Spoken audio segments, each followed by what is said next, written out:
Hello, my YouTube subscribers. It's Oris from Lviv, and I'm here joined with Steve. Steve, nice to see you. And you too, my friend. Yeah, so Steve just arrived here from United Kingdom, from Doncaster, and actually, like a little bit over a month ago, we met in England, right?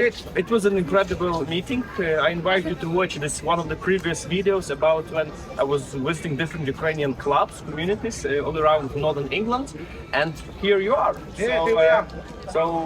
I mean, what's your first impression? Because the weather is beautiful, it's busy on the streets, and Yes, so what I found, which I really enjoyed, was the place was busy with lots of people, different countries, rich in so much culture. There's so much to see and so much to do.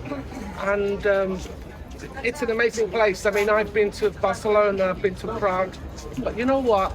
I love Lviv best. Yeah. I really enjoy it. like, what about the war? Like, because most people are afraid basically to visit here, Yes. and here you are and sharing experiences that don't really relate to war. Well, you know, we live in a society where we have lots of social media, and the information that they sometimes give is not always the correct information. So far as the war is concerned, well, you know, we have the silence sometimes in the evening. We have the WhatsApp where we can see what's going on in Ukraine. But as far as Lviv is concerned, Lviv is safe. It's a great place to be, and it's a great place to visit. Absolutely, guys. Like, it doesn't mean this is the same all around the country. You know, like there are different levels of risk you can experience, and obviously the more you go to the east, especially close to the front line where the active fight is still happening, I mean, this is a no-go for tourists, right? But as you can see, Lviv is absolutely fine to come, and people are welcoming here. It means a lot if a foreigner comes here, because now Ukraine is basically embraced, right? So Steve, you have a Ukrainian ancestry, right? Like you were born in the United Kingdom, Yes. I understand, but your parents are from here. Correct? Can you tell us more a little bit about that? I mean, my father, he was born from a place called Stryjskie Rayon, so I guess that's a good few kilometers out of Lviv. It's like a 1 hour south of the city, yeah. Yeah, and you know, he taught me Ukrainian, and what always I find interesting is when I'm here, people say to me, "Oh, Steve, you know, you speak such good Ukrainian," and then I say to them, "You know what? You speak good Ukrainian as well, because I sometimes when I speak to Ukrainians, they mix a bit of Russian, you know. So the ones that don't mix too much Russian, I say to them, yeah, you speak good Ukrainian too." I can tell you that your Ukrainian language sounds very familiar to me, like my grandparents used to speak. You know, it's kind of like this archaic Ukrainian that I don't use anymore here. No. But still, like once you hear somebody like you speaking Ukrainian, you definitely have a click and you understand that this is the person from Ukrainian diaspora. Right. So many Ukrainians in Canada, United States, who emigrated after World War II, they speak similar language. I mean, I do still have some problems because, for example, you know, when I talk to people and I want a sandwich, I think to myself, what do I say? Do I say sandwich? Do I say buterbrody? Or do I say kanapka? I mean, there's so many variations. Okay, What do you kanapka use? is very Lviv, very local Lviv. Okay, fine. Buterbrod is like international and Yeah. all around Ukraine people understand it, but sandwich also works fine nowadays because the city, as you can see, is pretty modern and it's like of every Western European standard, I would say, in any different senses. So, developing this topic of modern feel of Lviv, I understand it's not your first visit to Lviv. You've been here before, right? I've been here before. The last time I went to see our family. This was back in 1991, 92. Like 30 years ago. Yeah, it was tough times. And you know, the family, you know, they're very proud, so they don't want us to spend money, but then they can't afford to spend money of their own. So in a kind of strange way, last time we were here for maybe 2 weeks, we spent most of our time just sitting in the house eating and drinking. We didn't see anything. 30 years is a entire epoch in terms for Ukraine, right? So how would you compare the difference in the city? The strange thing, well, the thing that I found is people are wearing nicer clothes. There's more smiley faces. There's more interaction. You know, when I came the first time, there was a lot of suspicion. You know, who is this person? What is he saying? What is he doing? But now it's a more open, free society, and it's so European. You know, I love it. You know, I love it. What you've been doing here during your visit? Well, I went. What I did, I went first of all when I come here. I went to visit a few sites so I could see some places. So I went to a few museums, which were really nice. There was one specific one which was it was like Italian Quarter. Oh yeah, just over there. Just yeah, around the corner, yeah. So I visited that. I've also been to lots of coffee shops and restaurants, which are amazing. And I've drunk lots of nice wine from Odessa and drinking some beer as well. I've still not been to the museum where they make beer, but that needs to happen before tomorrow. So that'll probably come later. So we are talking about like a basic standard city break experience as you would do in any other European city. Of course, yeah. So that was good. I had to do the tourist thing, but also on the humanitarian side, I went out of Lviv to Ivano-Frankivsk.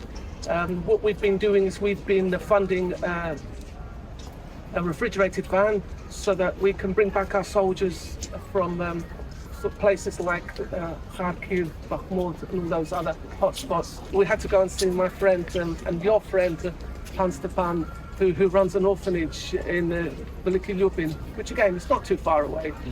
And yes, there's so much that can be done there. You know, that they need a new playground for the children. They even told me about an old horse that they have in the stable, which they sometimes take out for the kids, because the kids love the horse. There were some funny things that I saw and some sad things. I mean, the sad thing that I saw was, you know, when the sirens go off, you know, for health and safety, the kids have to be woken up and taken down into the bunker because they have a basement and they have beds there. But on the other side, I saw some young boys. They were on the computer playing Minecraft. So I thought I could connect with that. You know, that's the sort of things our kids do in England. You know. In extension to the topic of Pan Stepan, yes, it's basically your namesake, right? It is, yeah. There is an orphanage not far from Lviv, and this is actually the way how we found each other, because I was visiting that orphanage last summer, and we were raising campaign to buy a specific van for them, so they can, like, you know, can drive kids around and so on. And then I visited the same orphanage with our common friend Johnny FD. Yeah. And from his video, you see my video, and that's how you wrote to me, Orest, when you'll be in UK, please show up.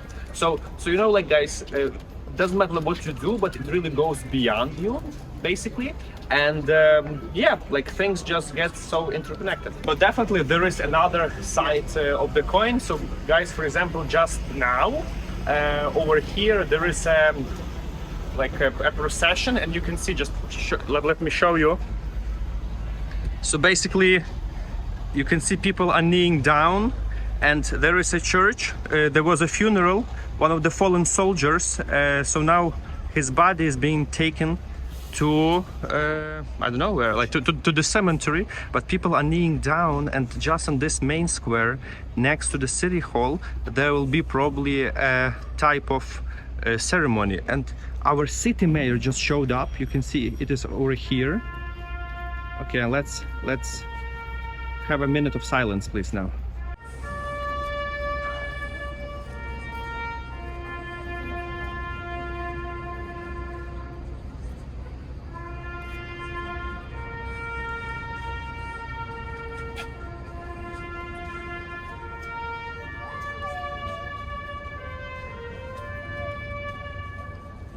So the last ceremony just being held, and people in buses went to the cemetery. Yeah.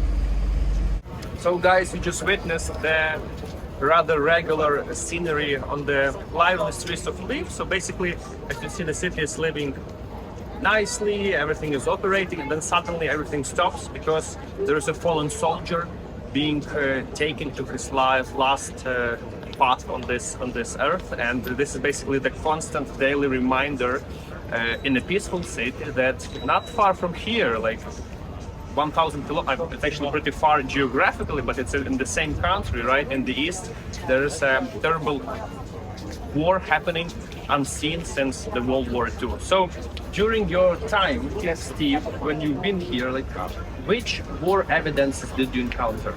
Well, mainly you see the sandbags, okay, and then you have people that have like a WhatsApp kind of thing, and when things start to happen, like for example, the rockets start flying from the Caspian Sea or the Black Sea, or maybe there's some planes flying towards Ukraine. This is all seen on the WhatsApp. You see Ukraine as a country going red, and then people know which part of the country There's a threat. There's a threat. But not necessarily it's going to be a bomb, but it's a threat. And it tends to be either, from what I can remember, it tends to be either 8 o'clock in the evening or 2 o'clock at night time. And it can vary from maybe an hour to 2 hours, probably at the most. And then we go back to our rooms. It's a pleasure to have you here. Looking forward for our next meeting in the UK or here in Lviv. Yeah. Don't be surprised if I come back again very, very soon, because I didn't have much time to see very much, and there's so much to see. So expect a visit very, very soon. Thank you. That's very encouraging. And for the last words, what can you tell to all the people who are watching us and they might be like on the fence? Like, should I visit Lviv? Should I not? Maybe it's dangerous. I mean, what can I do to participate in the big cause? Like, yeah. Well, what I would say to you is that Lviv is an amazing city. It's a historical city. So much to see, so much to visit. You know, it's better. Like I said earlier, it's better than Barcelona. It's better than Prague, and you know, you can see all around you people walking, enjoying themselves, having a great time. So come and visit Lviv.